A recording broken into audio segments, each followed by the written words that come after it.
sharing? It looks like a computer monitor icon. Oh, there it is. All right.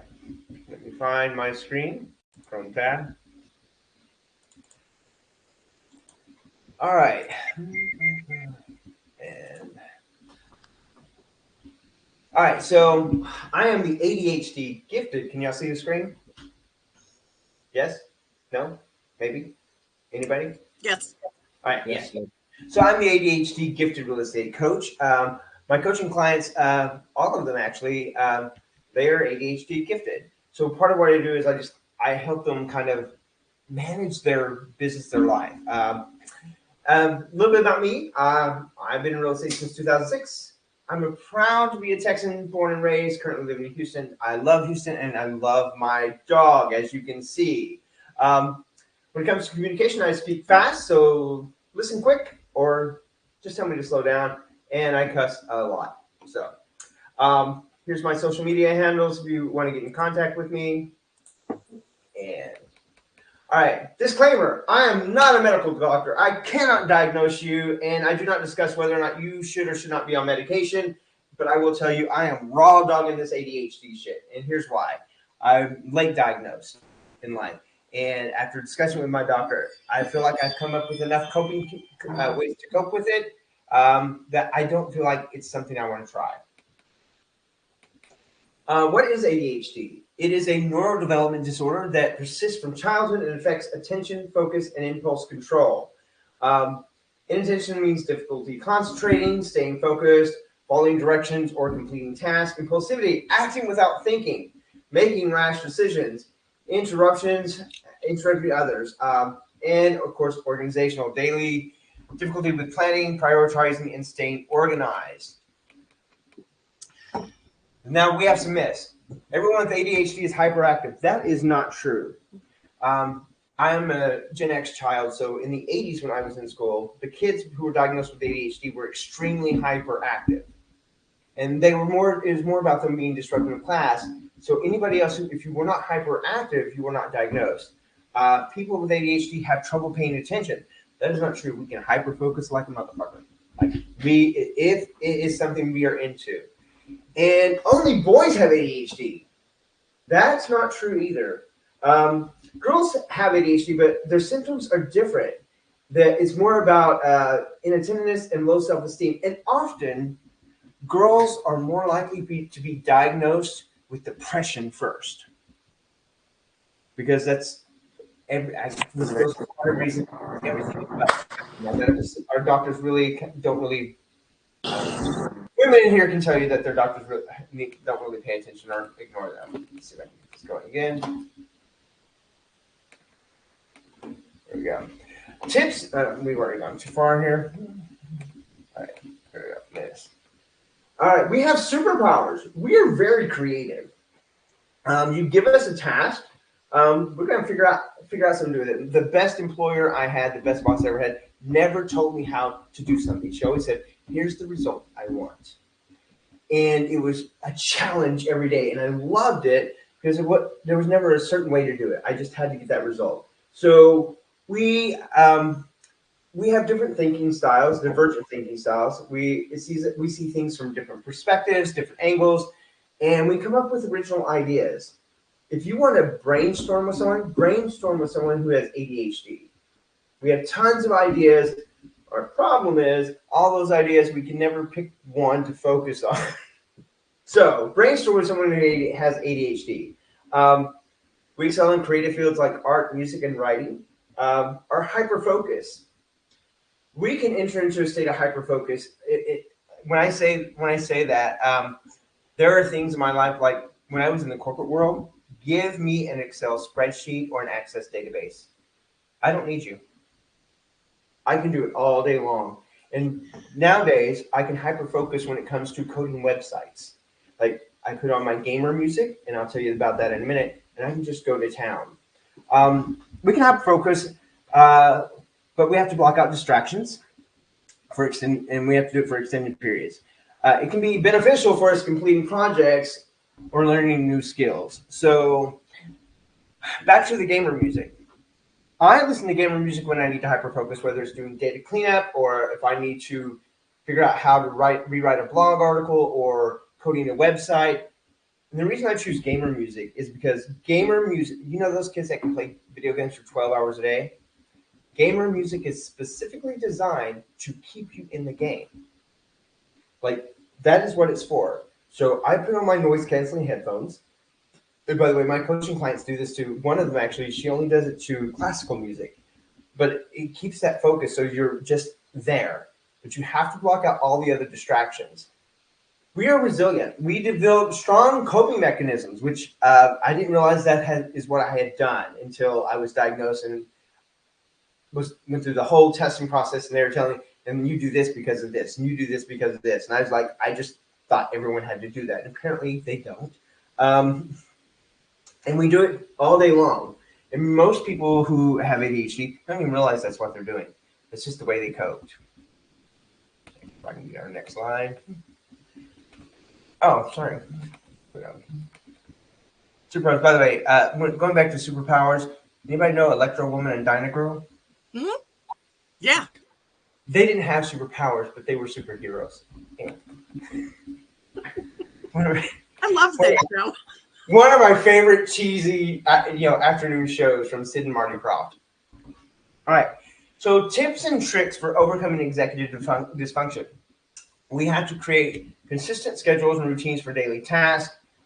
We need to break them down into smaller steps, manageable steps.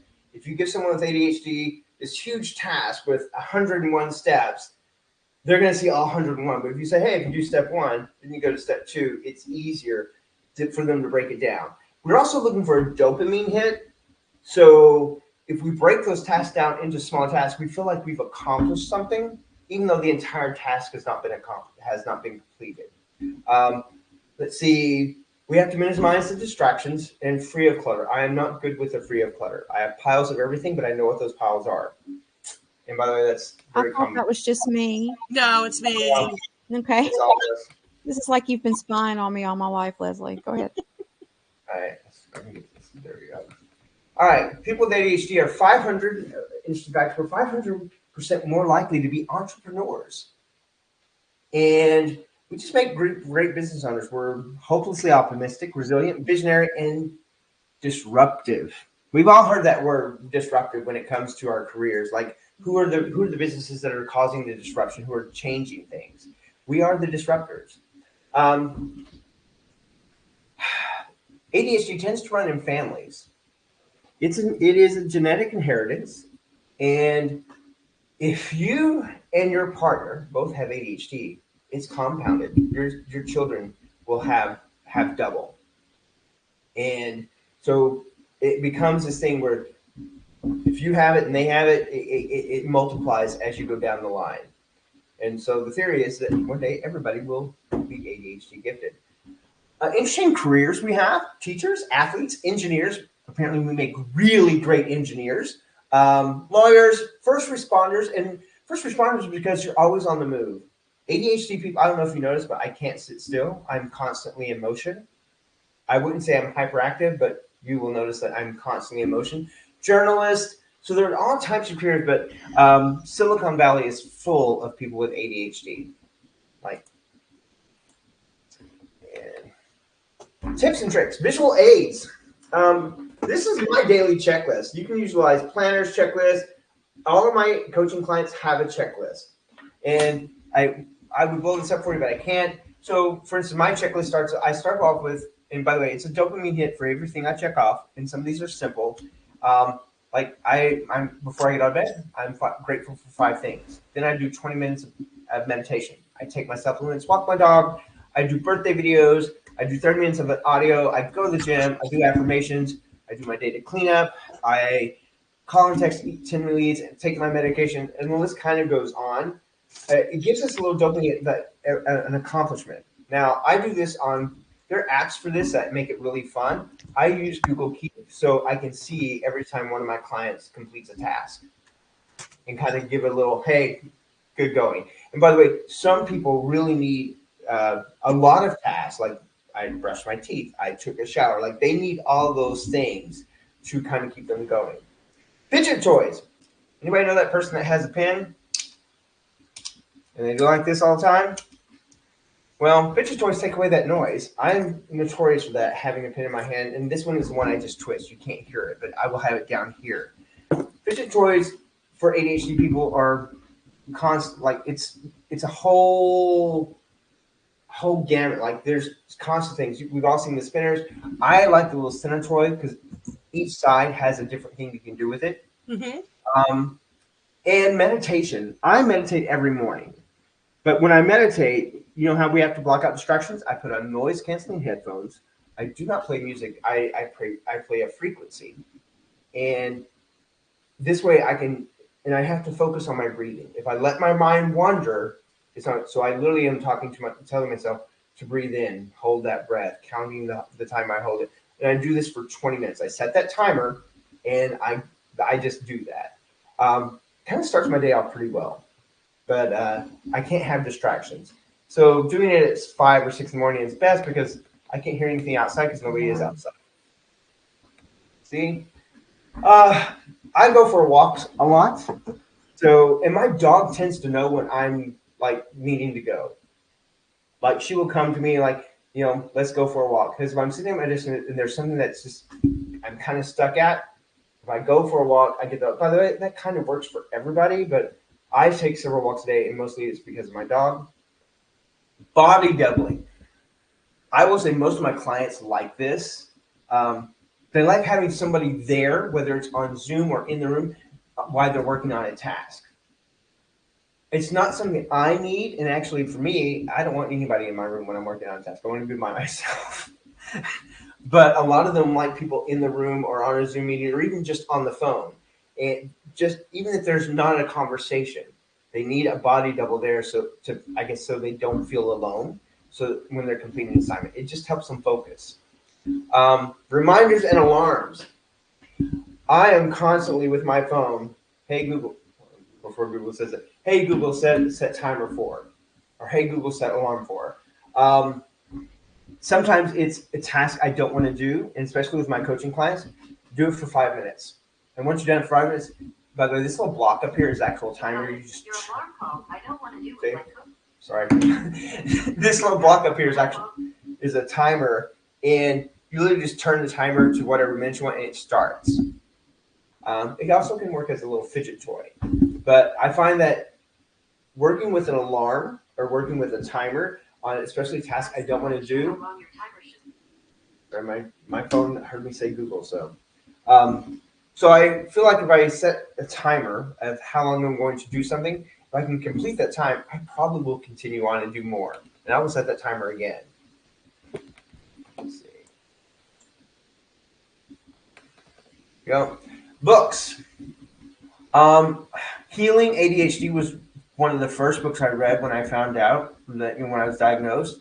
And that's when I realized my mother was ADHD, which explains why she never completed a quilt. She never completed an Afghan. She never completed any sewing projects. She had tons of them. So, but and she could either hyper focus on something or she wouldn't focus on it enough. And most people would have diagnosed her with depression. Not that she probably didn't have that as well, but I'm just saying when I read that book, I saw all these symptoms that my mother had, and it made a little bit more sense. Extra focus for adults and thriving with adult ADHD. By the way, I will send everybody links. I'll put that links in the chat for everybody of tons of books you can read on it. It not only does it help you if you have ADHD understand more about yourself, but when you're working with people, it helps you understand them. And let's see. And this is not working. There we go. And that's kind of it. This is where I'm at with ADHD. I try to help those people who are like me. It is a daily routine that keeps me focused. But I will say, knowing your diagnosis. By the way, don't go online and get diagnosed, although you can. Knowing my diagnosis actually changed the way I approach everything. Knowing that it's not just that I'm tricking myself, knowing that I know why I'm doing it makes a difference. And if you want something out of your employees that are ADHD, break down the task for them.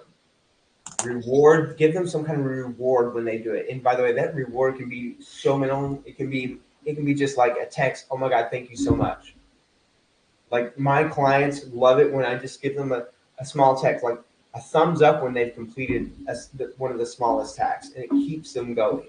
And I found that when I don't give them that reward, they don't always complete the task on their task list. So what kind of questions do we have?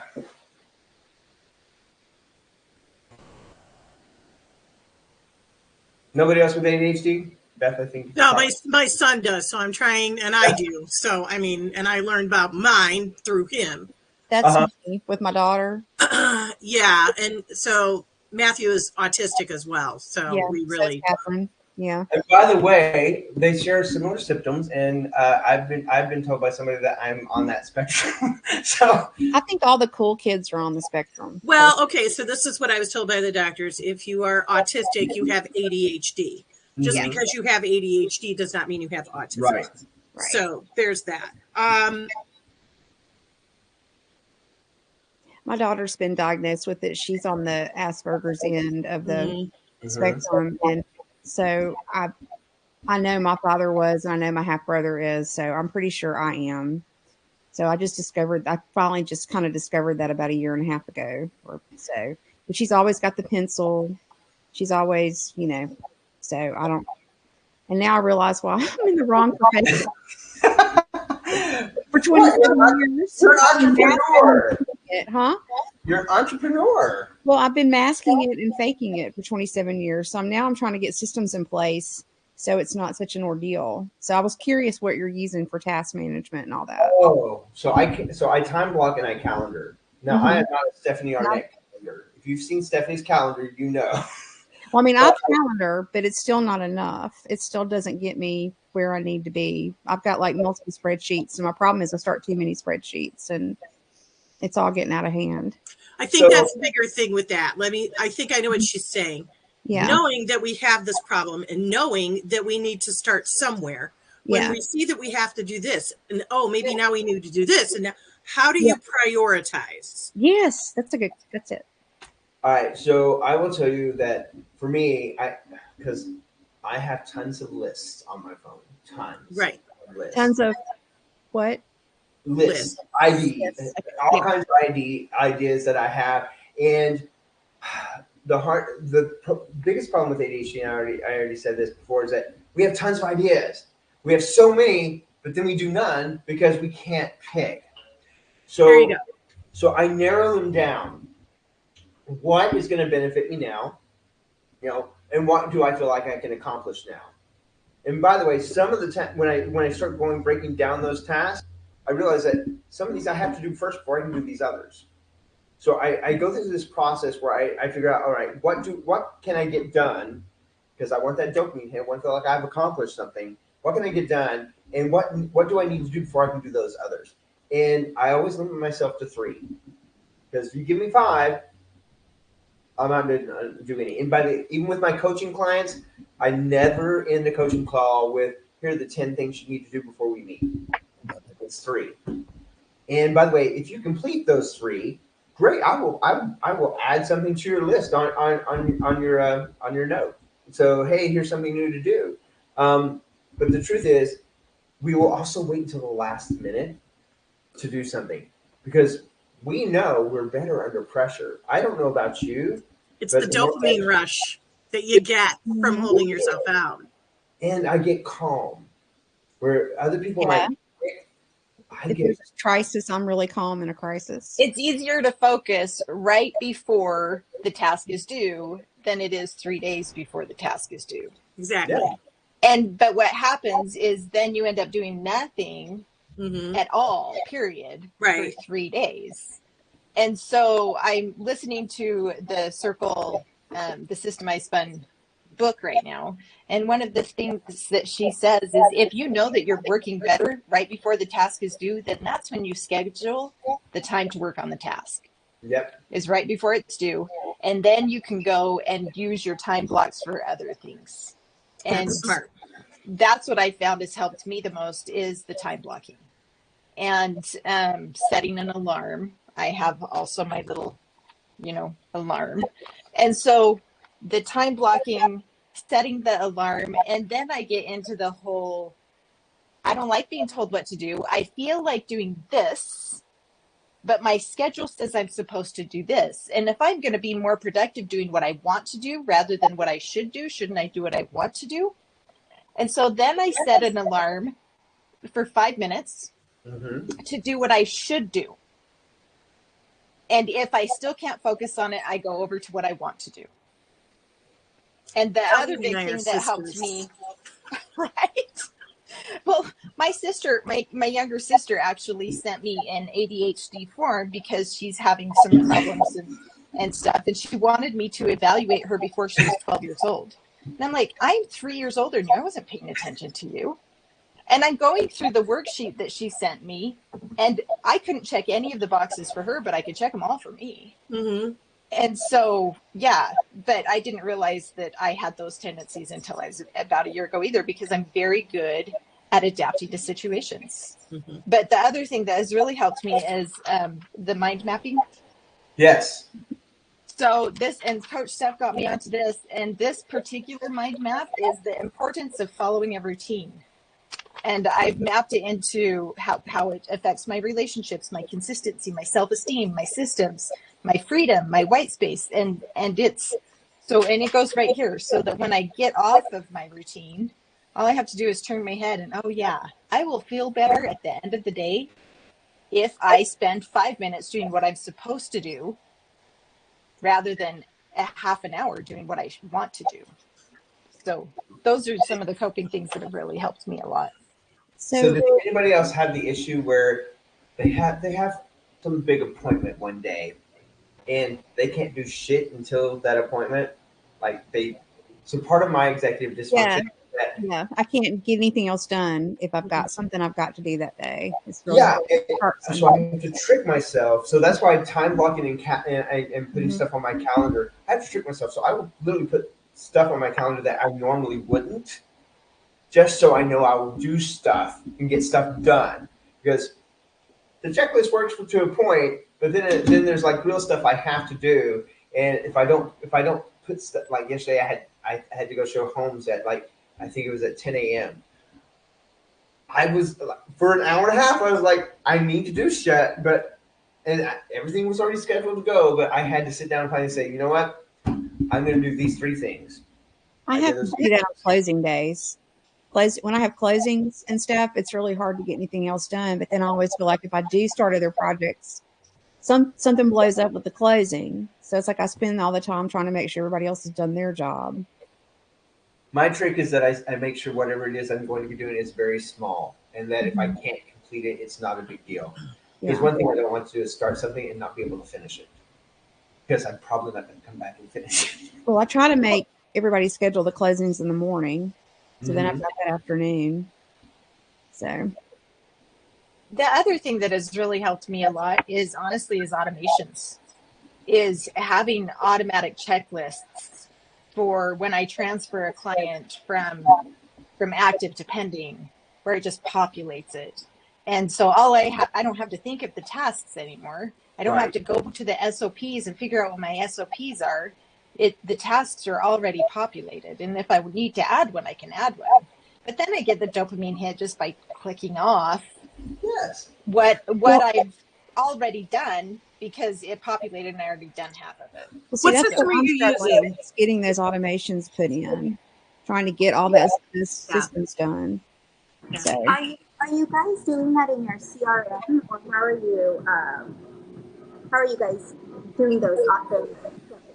Yeah, what are you using for your automations? I use Follow Up Boss. Okay. And so it's been a game changer for me. Okay. It's been a total game changer for me. And I'm trying to figure out how I can put Zapier in with it so that some of those things automatically happen. Okay. But and I know it's a little more expensive, but I do really like it. The value that I get for the money is worth it for me. Yeah, in my CRM, if I touch a client, it's a task completed. It's a little box for me to check, and I immediately schedule a future task. So I always, when I log in every day, I have a list of shit I've got to do.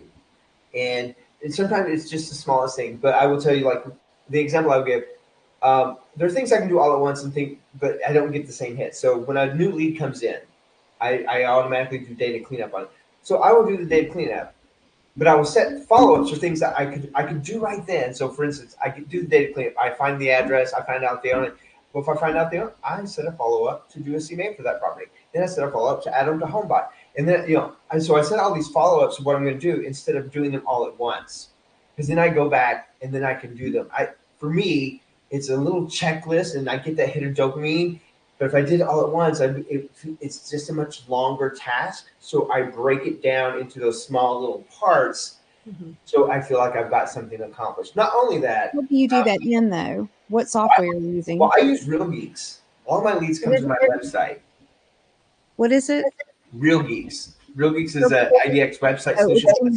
Okay, I got you. Well, and some of those, once you start the automations, it won't populate another task until the previous task is completed. Right. And that's super useful because I am rife with overwhelm. It's really easy for me to get sucked into overwhelm. And the thing I'll say about this is, in our household, I'm not the one with ADHD. It's Gavin. He is right there with everybody at the very worst. But what I've learned to do, he uses all these tasks when it comes to work and clients and those types of things. What I've had to learn is I have to adapt to this. This is how we get things done in our household. This is how necessarily chores, but major projects. And the biggest one right now is taxes. We have this broken up into so many little tasks where it's like feeding the dog a treat for him. I mean, it's like, it really is. I mean, that's what it is. Yes. But the 65-year-old dog,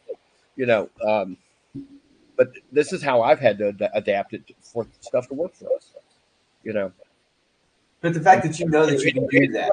It helps me too. Making these lists and other stuff, I drag it off into my work and stuff like that because it actually helps me. Stuff I don't necessarily need to do, but it helps me. Well, yeah, I tell people when I work with them, these are the ways I work. And for me, when I was on Bob's team and I was setting up all the systems for all the stuff that they were doing, I didn't realize at the time I set up the way that works for me.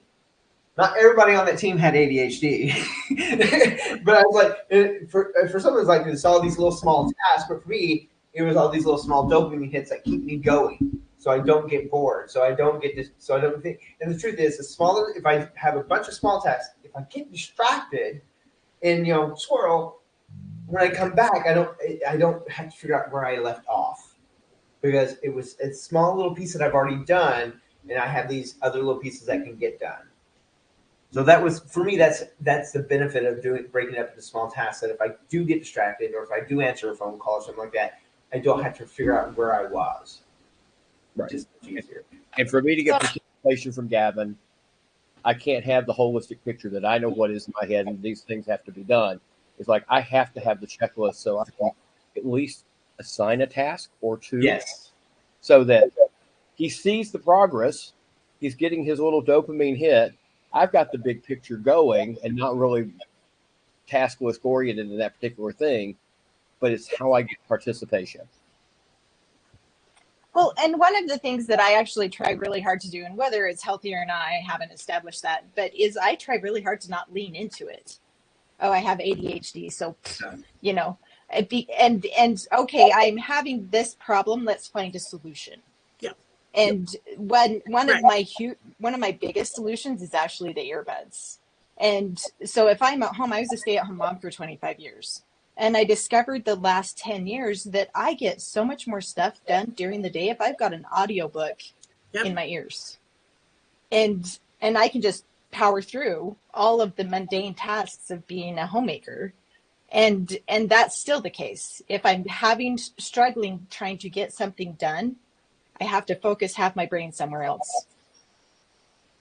And even sleeping. I sleep with earbuds in because I do. Because it keeps my mind, and they're set on a timer to turn off at 15 minutes. But if I wake up during the night, I turn back the timer on and I just usually fall right back to sleep And it's something that I've listened to. Music doesn't do it for me. It's an audiobook that I've listened to at least 3 times.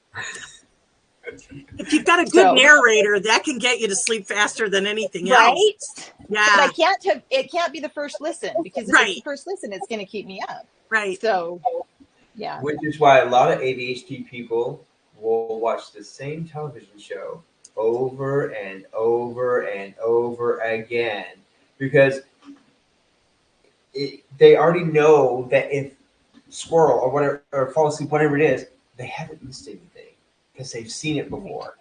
And we're notorious for reading the same books over again as well. And not just to get something new out of it, because we know we like it. We know it's going to keep our attention. But we can also become addicted to that stimulation. And so that's why the meditation and the calm and the getting rid of all of the noise and unplugging everything and going on a walk without any noise in your ears is so important, so that we can feel peace and calm and increase that level in our lives, because we become so addicted to the stimulation. Does anybody listen to bilateral beats when they meditate? I got to go, y'all. Good one. Thanks. So if you ever get a chance, whatever music app you use, next time you meditate, look for bilateral beats. Yeah, because it comes in. It comes in like different ways, and honestly, it's so calming. It is not calming for me. It made me dizzy. I had to turn it off. It did. I was just like, nope, that's not going to work for me. All right, everybody. Mindful of time. Y'all have a great weekend. Thank you. See you later. Thanks, Leslie.